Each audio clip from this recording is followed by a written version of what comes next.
tell you the truth, I'm kind of taken with the suggestion that my cooking show be called My Kitchen, My Rules. Look, the stove just spoke and agreed with me. And my reputation may never recover from quarantine time during coronavirus, because apparently y'all gonna think I'm a raging drunk because I drink a cocktail with dinner.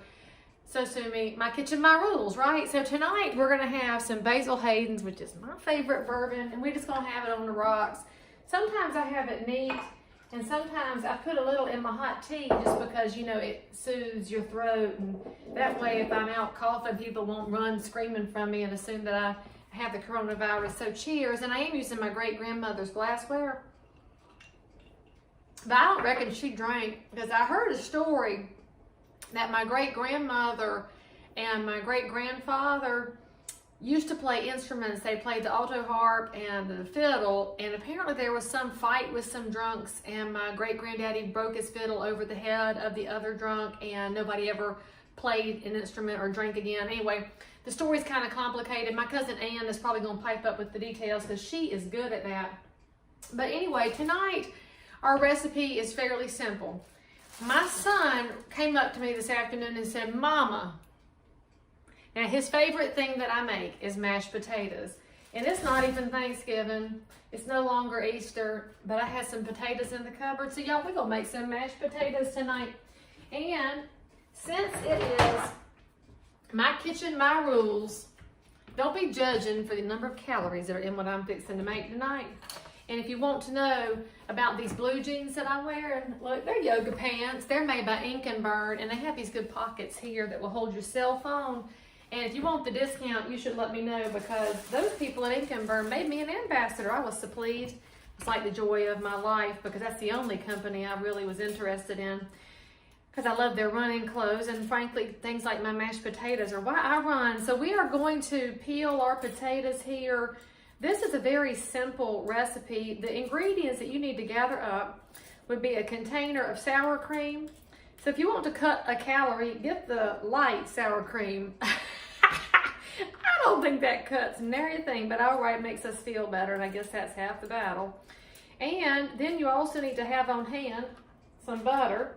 Tonight we have Trader Joe's. Now I normally have Land O'Lakes, but because of coronavirus, you people hoard some interesting things. I was at Lowe's Foods, and they were out of Land O'Lakes butter.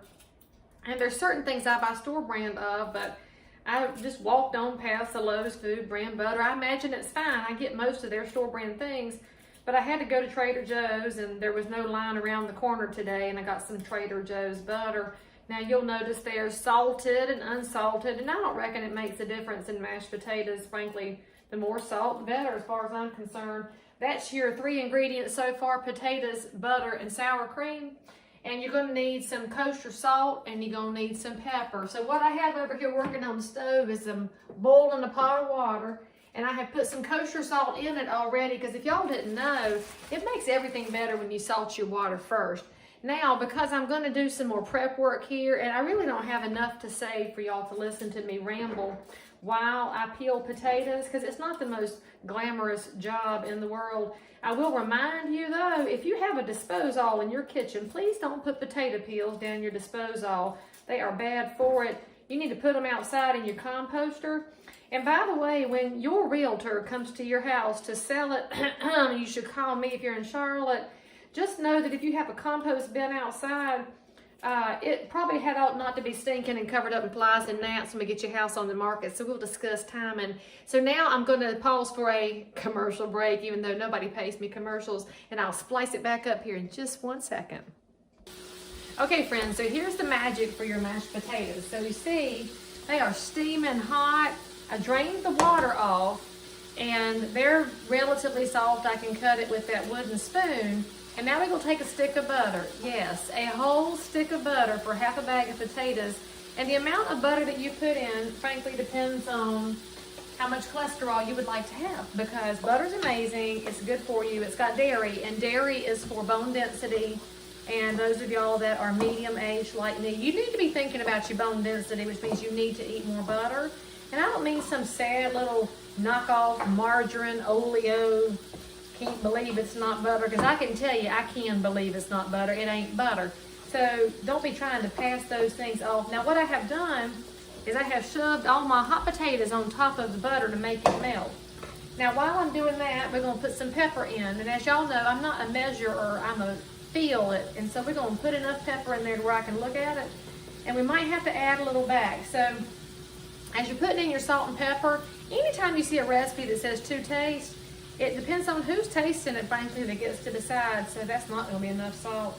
I would imagine in the regular world, this is probably 2 tablespoons of salt, or that's probably 2 teaspoons, tablespoon maybe, I don't know. But it's a good amount. I like kosher because I think it's better, and I don't know why.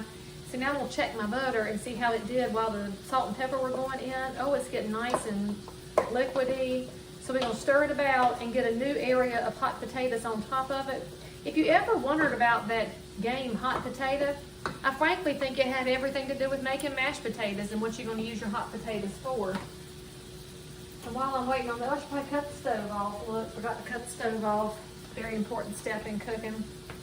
So, as soon as this thing melts, it's getting right close now. I know y'all are excited because you're looking at your potatoes at home and you're thinking, Lee Brown, this has got to be better than the instant stuff in a box. And I will tell you, I used to eat that in college. My girlfriend Julia and I, we used to have what we call Granny Friday night.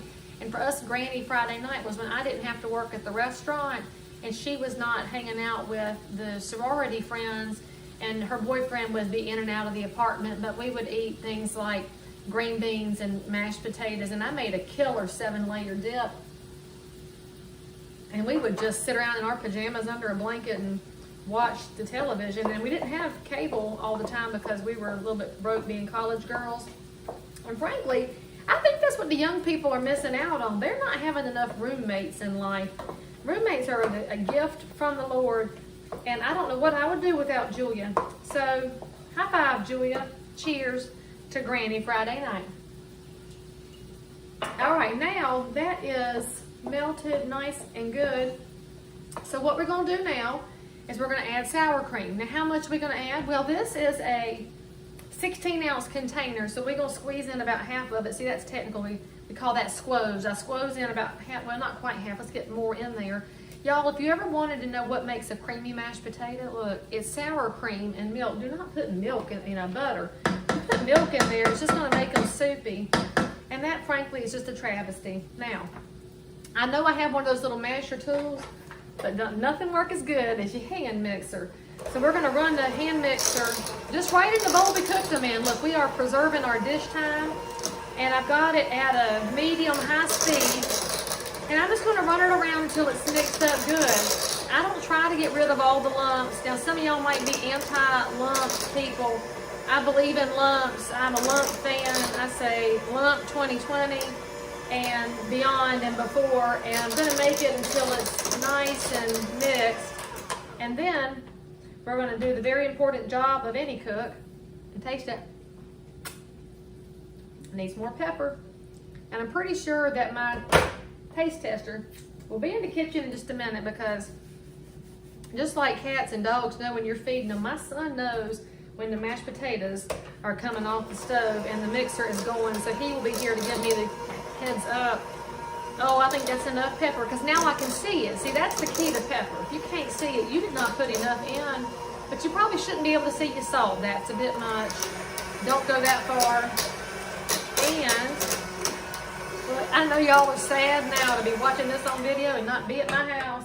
If you come over, though, we might find you a plate of leftovers to carry with you, because that's what it's going to look like. See? Good, nice whipped potatoes.